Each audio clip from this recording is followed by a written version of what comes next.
So next we are going to see example 12.2. What is that? Verify the closure property, commutative property, associative property, existence of identity, existence of inverse for the arithmetic operation plus on Z. Here the operation is addition, general addition, okay? And the non-empty set here is Z. You know that Z is the set of all integers, okay? Now I am going to start the solution. So first thing what you have to do is you have to name the operation under non-empty set. First thing I am going to verify the closure property, okay? So first closure property. If you want to check the closure property means as per the procedure you have to take two elements from the given set. So let us state that let A comma B belongs to Z.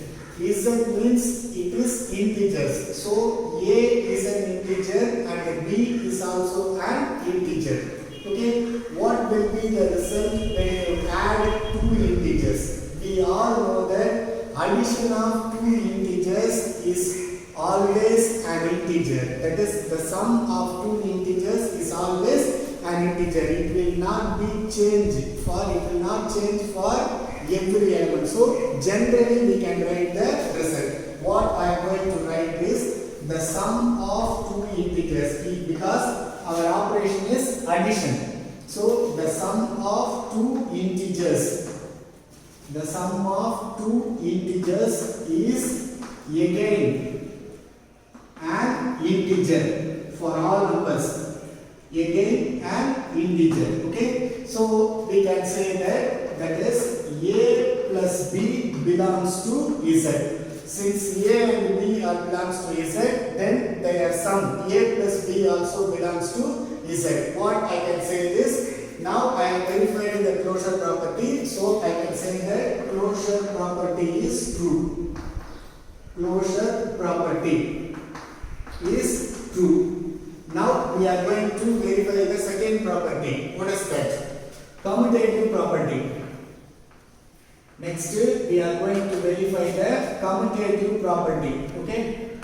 Then once again in general I can say that addition of integers is always commutative. You can check it by taking any two integers, whatever may be the integers you can take, and if you are adding the integers irrespective of their places, the answer will be the same. So we can write the result generally. Okay. What I am going to write is addition of integers. Addition of integers is always commutative. Addition of integers is always commutative. That is, A plus B is always equal to B plus A for every A comma B belongs to Z. Okay? Shall I write it or not? 1 plus 2 equal to 2 plus 1 equal to always what is that? 3. Next. What I am going to do is, next property, what is that? Associative property. It is also a general property. So, associative property.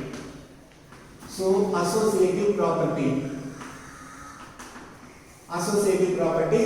In general, addition of numbers is always associative. Okay, whatever may be the three numbers you are taking, when you are adding the numbers without the bracket constraint, it will be equal. Whatever may be the bracket, either it can be in the first two or it can be in the last two, the final answer remains the same. So this is also the general concept. So I am going to write this in general. Okay, what that I can get is write that addition is addition of integers is always associative. Is always associative. Addition of integers is always associative. That is, A plus B plus C equal to A plus B plus C. For every A comma B comma C belongs to Z. Am I right or not? You can check it by taking any three numbers as you like. For all the numbers it will be same because these things are all general things. Already you know that one. So no need to give the proof for this. You can write it as you like. Okay. So without any proof you can write these results. So next we are going to verify the existence of what is that? Identity. So existence of identity. Existence of identity. So let me take that. Let E be the identity element. So in general you have to take E be the identity element. Since your operation is plus, one can easily say that for addition the identity element is 0. But we are following the procedure. I am going to solve this as it is in the book. But directly one may say that if your operation is addition, you can say that what is that? 0 is the identity element for that. But we are following the procedure. And let we are going to take an element. Let A belongs to what is that? Z. Okay. What is the definition for identity? By the definition, what is the identity? When you are adding the element with the identity element, you should get the answer as the element. அதாவது identity எலிமெண்ட்டினுடைய concept என்ன அப்படின்னா, ஒரு நம்பரை எடுத்து identity கூட நாம add பண்ணும்போது உனக்கு அதே நம்பர் தான் ஆன்சர்ல வரணும். So that A plus E equal to A. Okay. So from which you can say that E is equal to A minus A, so that E equal to 0. So 0 is the number which belongs to the set of all integers. So I can say that thus I can say that 0 belongs to Z, and also what you can say that A plus 0 equal to 0 plus A equal to A. It is the definition for identity, from which we are concluding that the identity element exists. So we are saying that the identity element what is that? Exists. Next, what is the next fifth property? So your fifth property is existence of inverse.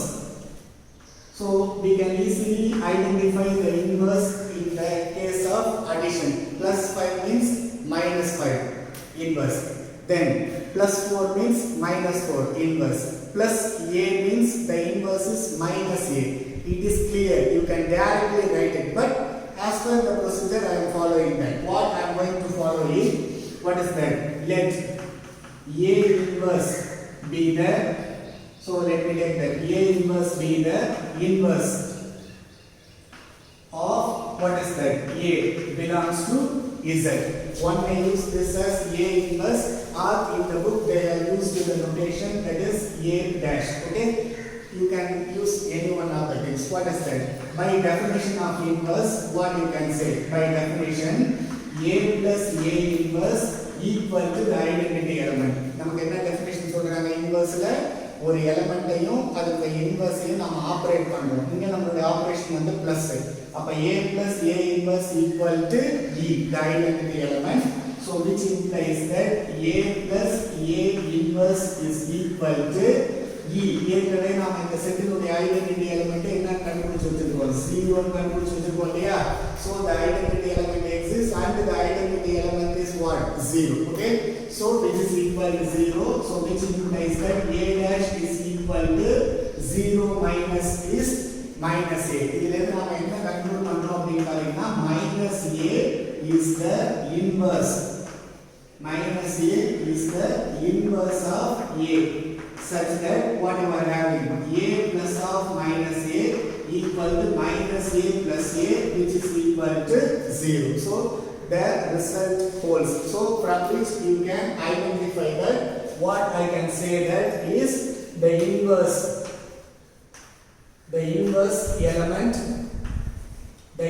element exists. So final conclusion, what I am going to write is the usual operation the usual operation plus on Z. The usual operation plus on Z satisfies all the properties. Satisfies all the properties what they have mentioned. And you have to make one thing for the existence of identity and the inverse. You have to take directly, because for addition I can write directly clearly 0 is the identity element, and you can make use of this step and you can make the conclusion. And also for the existence of inverse, if your operation is addition, you can write directly. What I can directly write is minus A is the inverse of A. It is the understood thing, so no need to write these things. If you don't want this, you can write this alone, and you have to write this thing, and you have to conclude the result. Okay, so whatever can be the thing you can make use of. And one more thing, in your book they have used the what is that M, N and P to prove this result, but I have used A, B, C. So whatever may be the elements you are taking, no problem in it. One can make use of Mn and P or L, M, N, and I have used A, B, C. So whatever the thing you can use. Okay, whatever may be the thing you can make use of that.